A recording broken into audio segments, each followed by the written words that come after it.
അങ്ങനെ ജാസ്മിനുമൊത്ത് ഗബ്രി തന്റെ യൂട്യൂബ് ചാനലിൽ പങ്കുവച്ച ഏറ്റവും പുതിയ വീഡിയോ വൈറലായിക്കൊണ്ടിരിക്കുകയാണ്.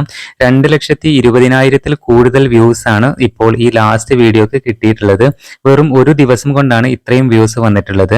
ഗബ്രിക്ക് ഏകദേശം 77,300ഓളം സബ്സ്ക്രൈബേഴ്സ് ആണ് ഇപ്പോൾ ആയിട്ടുള്ളത്. ഇരുവരും ഒരുമിച്ചുള്ള വീഡിയോക്കാണ് ഏറ്റവും കൂടുതൽ റീച്ച് കിട്ടുന്നത് എന്നുള്ളതാണ് സത്യം.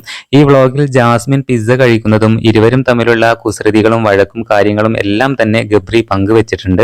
നിരവധി കമന്റുകളാണ് വീഡിയോക്ക് താഴെ വരുന്നത്. ഇരുവരെയും അനുകൂലിച്ചും പ്രതികൂലിച്ചും ഇഷ്ടം പോലെ കമന്റുകൾ വന്നുകൊണ്ടിരിക്കുന്നുണ്ട്. എന്തായാലും ജാസ്മിനും ഗബ്രിയും ഒരുമിച്ചുള്ള വീഡിയോസ് ഇനിയും ആരാധകർക്ക് പ്രതീക്ഷിക്കാവുന്നതാണ്. ബിഗ് ബോസിന് അകത്ത് ഇവർ എങ്ങനെയായിരുന്നോ അതുപോലെ തന്നെയാണ് ഇവർ പുറത്തും എന്നുള്ളതാണ് സത്യം. ഇരുവരുടെയും ഫ്രണ്ട്ഷിപ്പ് ജെന്യൂൻ ആണെന്ന് വിമർശകർക്ക് ഇപ്പോൾ എന്തായാലും മനസ്സിലായി കാണും. ബിഗ് ബോസ് മലയാളം ചരിത്രത്തിൽ ഏറ്റവും കൂടുതൽ ചർച്ച ചെയ്യപ്പെട്ട ഒരു കോംബോ തന്നെയായിരുന്നു ജബ്രികൾ. ബിഗ് ബോസ് കഴിഞ്ഞാൽ ഇവരുടെ ഫ്രണ്ട്ഷിപ്പ് നിലനിൽക്കില്ല എന്ന് ഒരുപാട് ആളുകൾ പറഞ്ഞിരുന്നു. എന്നാൽ അതൊക്കെ മാറ്റിമറിച്ചുകൊണ്ടാണ് ഇവരിപ്പോഴും ഒരുമിച്ച് മുന്നോട്ട് പോയിക്കൊണ്ടിരിക്കുന്നത്.